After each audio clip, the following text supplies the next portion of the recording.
right, let's talk about speed and velocity. Speed and velocity. Okay, so speed and velocity are rates. We've discussed rates already. They are rates of change in distance for speed and displacement for velocity. Okay, so just recall, well, a rate is a change with time. So a change over time, something that changes over time, all right? So both speed and velocity must include time, a time factor, okay? So time matters now. And I think the best way to do one of these is just to talk about it in terms of like a word problem. So we'll do it by an example. So we'll say this, you walk 10 meters, right? Then 50 meters left, then 10 meters right. This takes 30 seconds. Calculate speed and velocity for this motion. Okay. Now, we can do this straight up with words, but I think maybe it makes sense to lay down a number line, and we'll do it with a number line. Okay?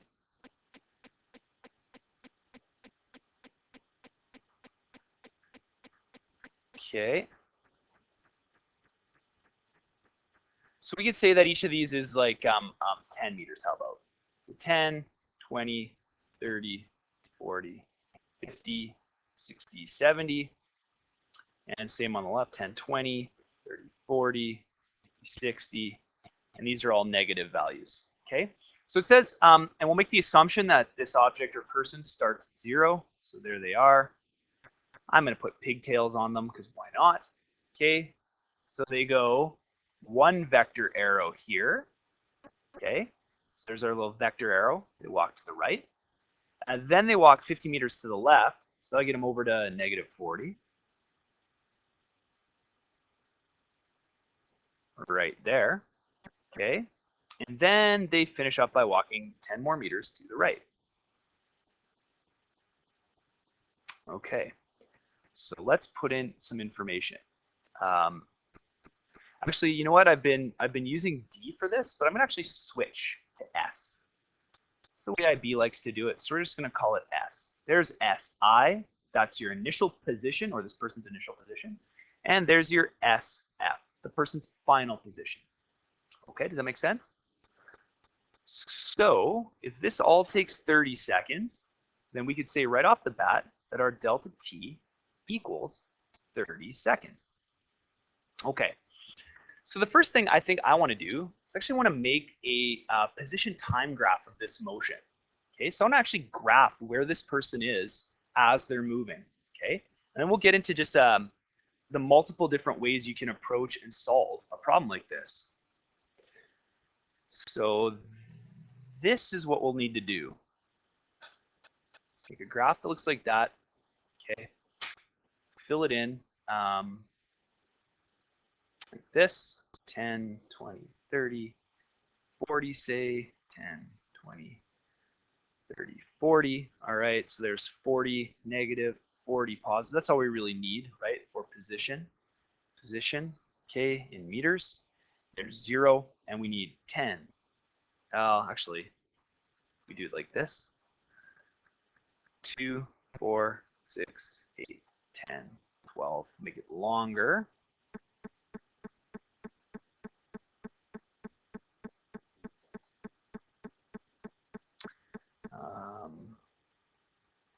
Actually, something I just realized here is I need to put a little more information on my chart.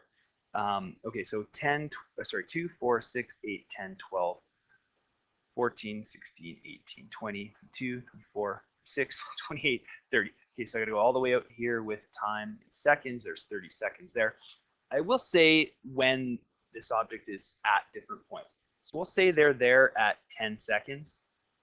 We'll say that they're here at 20 seconds, and we'll say that they don't get here till 30 seconds. And that will allow us to kind of fill in our chart a bit better.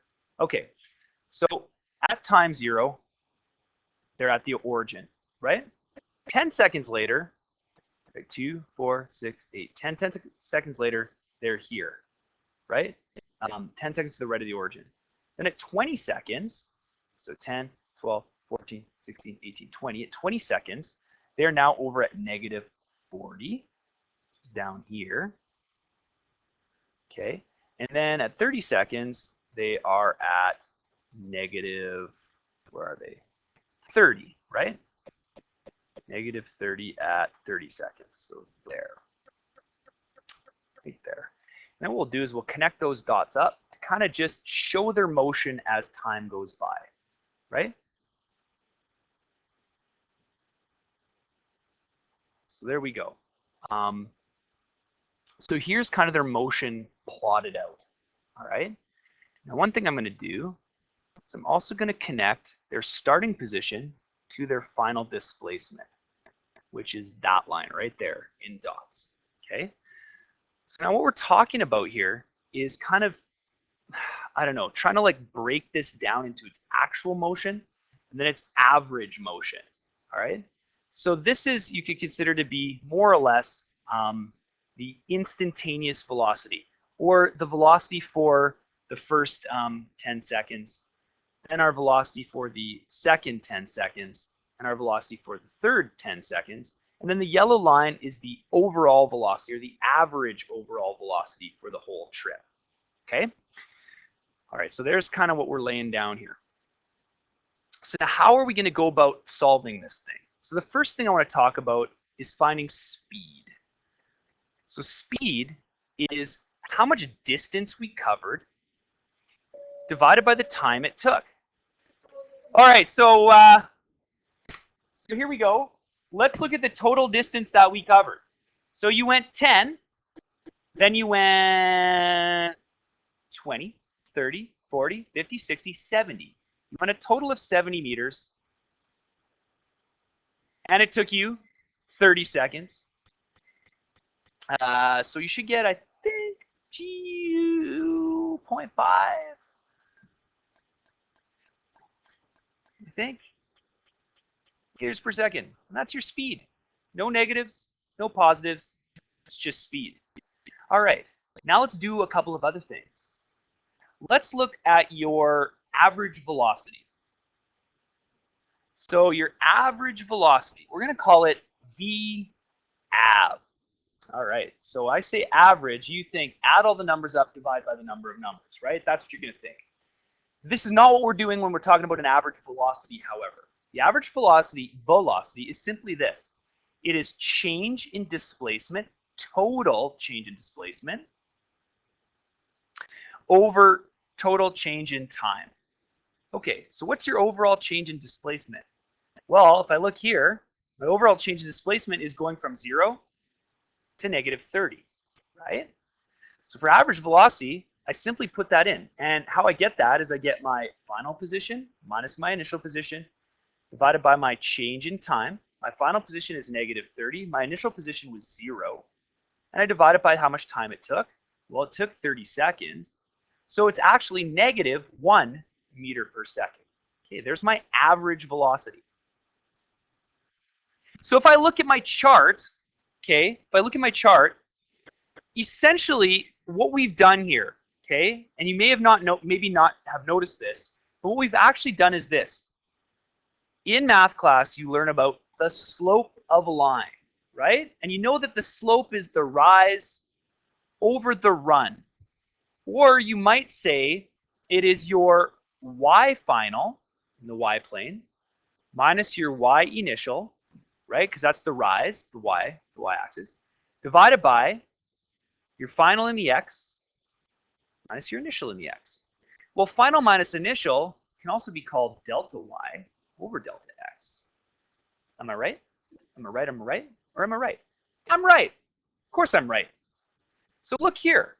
We have made essentially a Cartesian plane with a y-axis and an x-axis, and we've taken a delta s, right? So this is the position, that's what s represents. So our delta y is the equivalent of saying delta s, because that's what this is showing me, it's our position, it's our delta s, our change in s, divided by our run, our delta x, or in this case, since x represents time, our delta t. What we've actually done here when we've found our average velocity is we've done a slope formula, right? We've done a slope formula for the motion of this object. And this is like kind of basically what we're going to say. We're going to say then, if there's a correlation between what you learn in math class and what you learn in physics class, then we could say that the average velocity, or really just velocity in general, velocity is the slope. It's the change in displacement with time is the slope of a position time graph. Position time graph. Cool, huh? And we'll take it even one step further. You also know about a linear function, I'm sure. Unfortunately. Well, y is equal to mx plus b. Yeah. So does that apply to this scenario? Well, it sure does. Have a look here. B, which is the intercept on the y-line, in this case, well, it happens to be 0. B equals 0.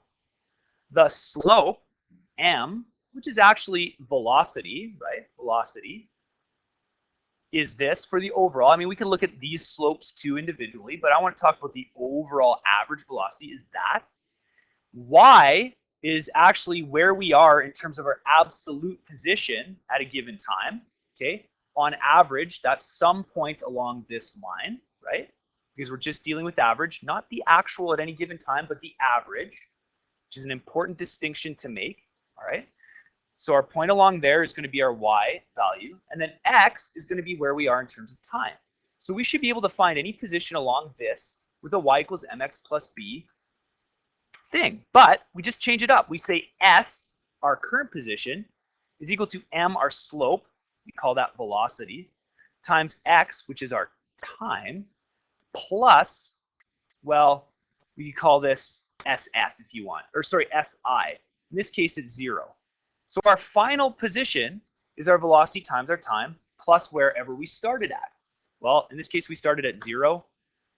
So if we start at 0, then we could just leave it like this. SF, our final position, is our average velocity times our time. Now this is for the overall, and the one thing about this you have to realize is we're talking about this can only deal with what's on the yellow line because that's what we found here. So let's try it and see if it works. Okay, let's say, where are we at 12 seconds? Where are we at 12 seconds?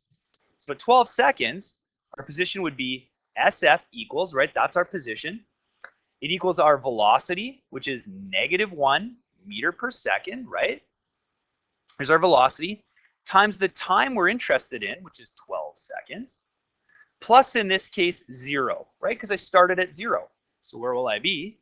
SF equals -12 meters. I mean, that's not, you know, rocket science or incredibly difficult. It's just taking some input data and applying it. Let's see if that's where we are. 2, 4, 6, 8, 10, 12.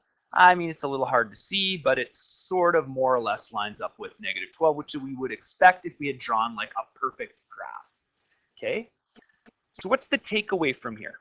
Well, there's a couple of takeaways. The first is slope, right? Slope is your number one takeaway. One, slope means something in real life when we're talking about motion. Slope, slope in this case of a position time graph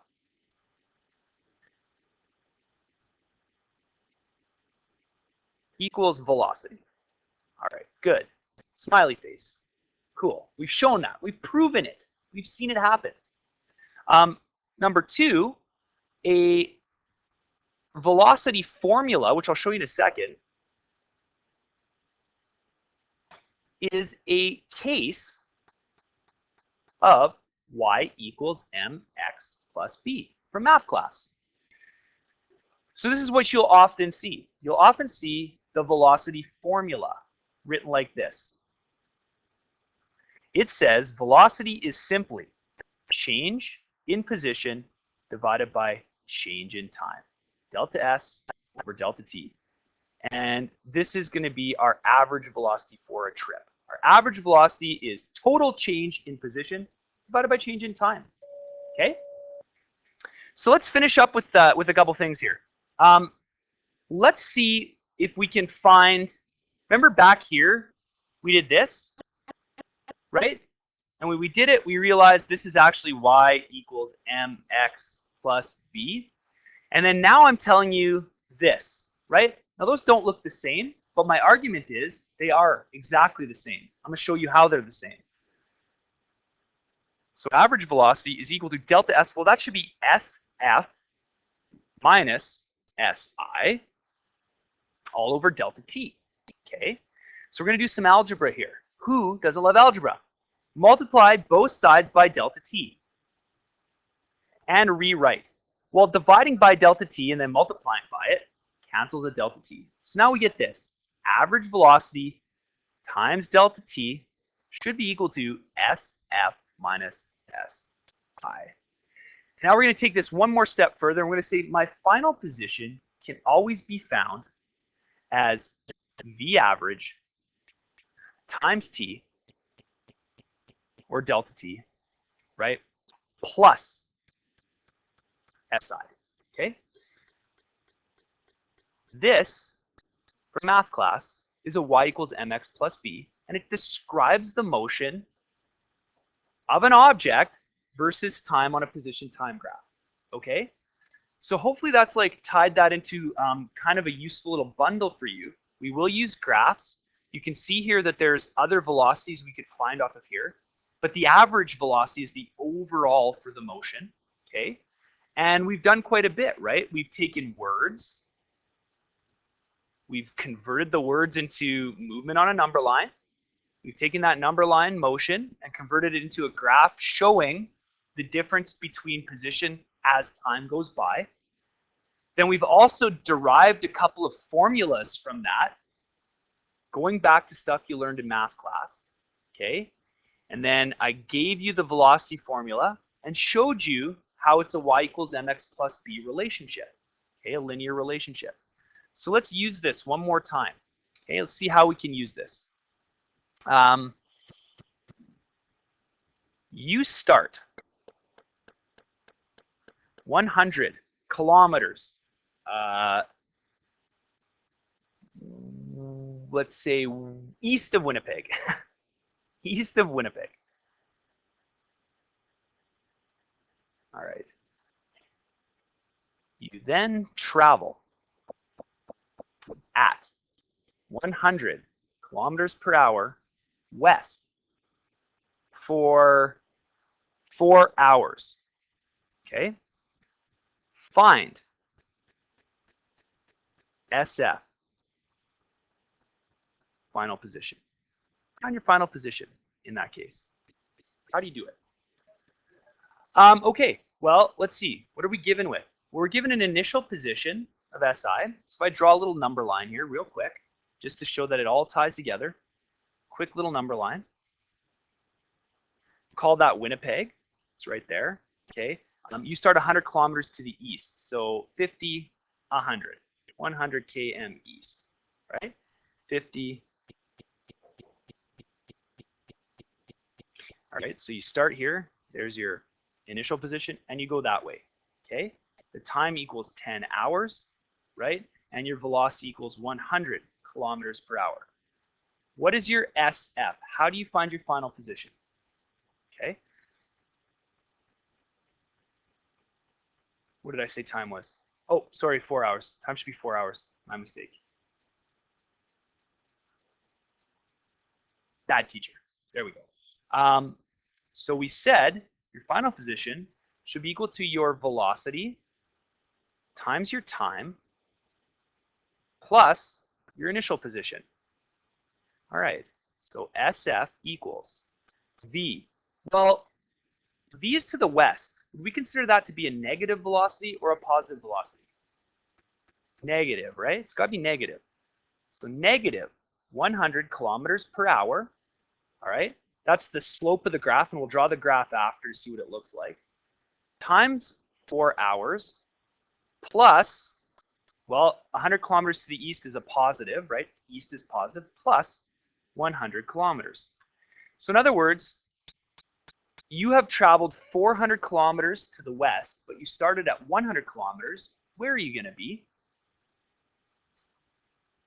Probably negative 300, right? After all is said and done.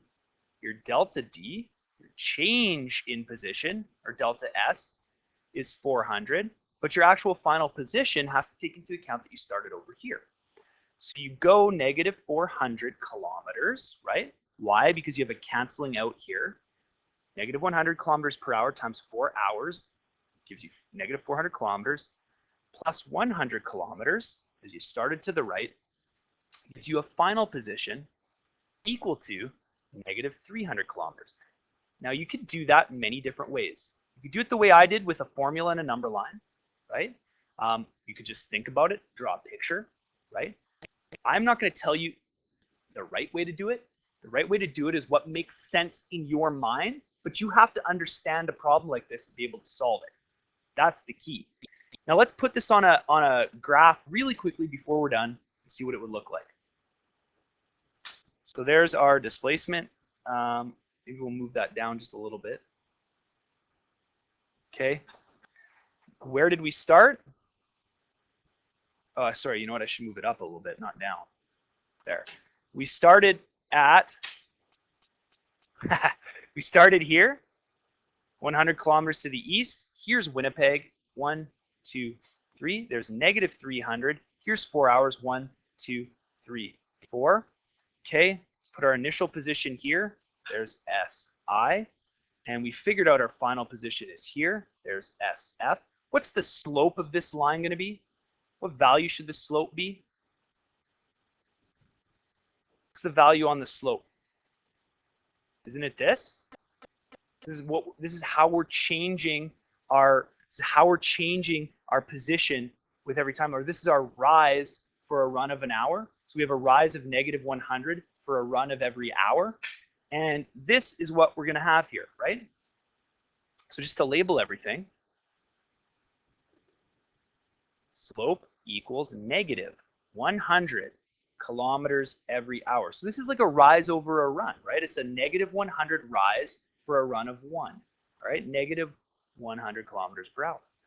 This is our y-intercept, or our b value, okay? And this is our like final position, or our final y value. So with this information, what you've done is you've done a y equals mx plus b and figured out where you are going to actually be after 4 hours, right? Instead of that, it's not y, but it is SF, final position, plus velocity times the time plus where you started. Okay, and that's that. Okay,